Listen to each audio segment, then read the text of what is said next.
Hey everyone, my name's Andy. My channel is Finding Value. If you like making money, I can help you do that. Subscribe to the channel. Give me a thumbs up for this content. I'm going to be answering a question. So the question I'm reading here is, I'm not asking for financial advice. It's right here. Just your opinion. What do you think about UCO, ProShares, crude? Also, would you balance out your portfolio with some larger mid-oil companies, EDP, KMI, SU, so Suncor Energy, ConocoPhillips, ExxonMobil, if already positioned in small cap? By the way, never thought I'd be so excited about oil, natural gas, precious metals, and uranium. Thank you for sharing this channel.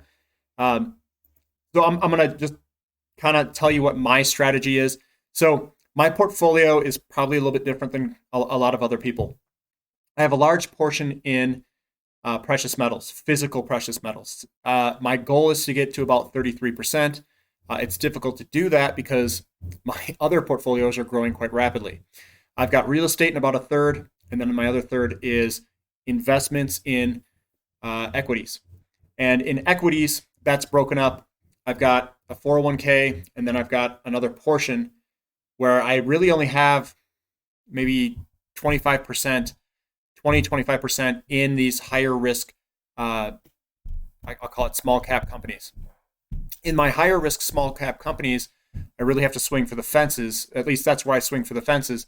And I go after the small cap with a betting strategy. That strategy is to spread out the money amongst a bunch of different companies because the asymmetric bets are so large, which means the returns can be so large that it's okay if I lose on a couple of the bets. Most of them have been doing pretty good and I haven't really lost anything. But sometimes you get in a bankrupt situation where you get a little too aggressive in a company, they have too much debt and they go bankrupt on you, especially some of the oil companies that potentially could do that.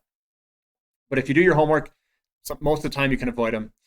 So if you're looking at the bigger cap companies, I don't necessarily put those in my portfolio for my 15, 20%, 25% mix to go after home runs because I'd rather not put that money towards that. I should say the returns are not large enough for me to put my money towards that. I would rather just take the physical metals at a very low valuation like physical platinum or silver rather than going into some of the larger cap companies like Camco, ExxonMobil. I do own a little bit of Suncor Energy.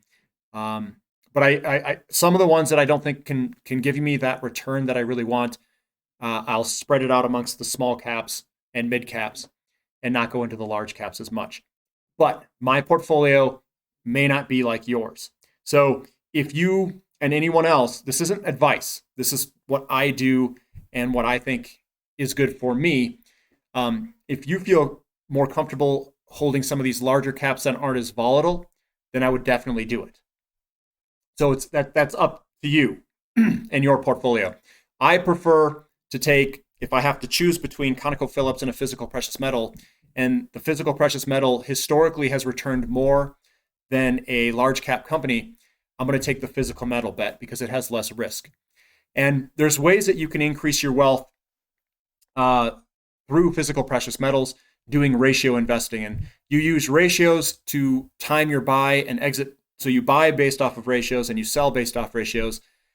And I have some video clips on how to do that and increase your wealth swapping physical precious metals between the precious metals. So that's platinum, palladium, rhodium, gold, and silver based off of ratios and what their relative value is in relationship. So if it's like this, you buy this one that, we'll say we buy this one that's cheap, it rotates up, you sell this one and then buy this one.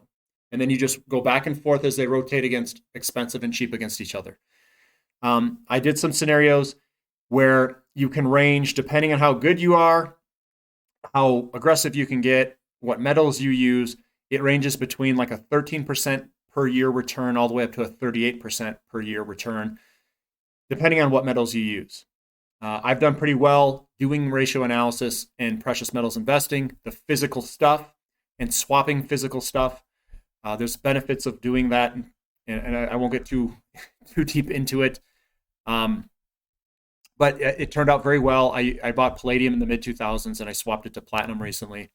I'm also very heavily invested in physical silver. So silver and platinum are what I think are the two cheapest precious metals at the time based off of ratios and history. that's where I've been putting a lot of my money, what I consider to be lower risk money in those. Then in my other 20-25%, I put the high risk stuff. I do own a lot of royalty companies because I like royalty companies. You get the leverage, but you do have to pay a premium for it. So I do own some royalty companies like Teuton Resources, TEUTF, Ely Gold, ELYGF, EMX, Nova Royalty, NOVRF. And I do own a little bit in Wheaton Precious Metals, WPM. There's a couple more that I own that I'm forgetting off the top of my head. So I do like royalties. The rest are swinging for home runs. That has been my approach. Doesn't mean anyone else should use that approach. That is not a recommendation by any means. And remember, I'm swinging for the fences with 20% of my net worth.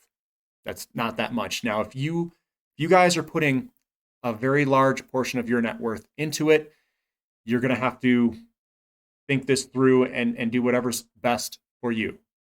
I'm only doing it with that amount because what I do is I make the money.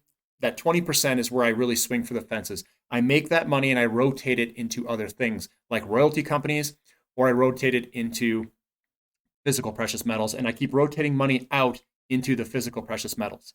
I think at some point, and I don't know when that point is, if you were to ever run into a problem with currencies or energy scarcity or something like that, I just feel like I'm building Fort Knox when I hold precious metals. And if you do ratio investing, it's not just dead money, so to speak. You can increase your ounces over time through ratio investing. So you've got a couple of different things that you're going on with your portfolio. Again, this isn't advice. And if you want to hold the bigger companies, I would say that's perfectly fine. I just don't do it myself. If you guys have any other questions, leave them in the comment section, please. Subscribe to the channel if you haven't. Give me a thumbs up. Thank you for the questions. And if you guys are donating to me, thank you for the donations. I appreciate it. The link is below in the comment section if you want to donate to the channel. Thank you for listening. This is Finding Value.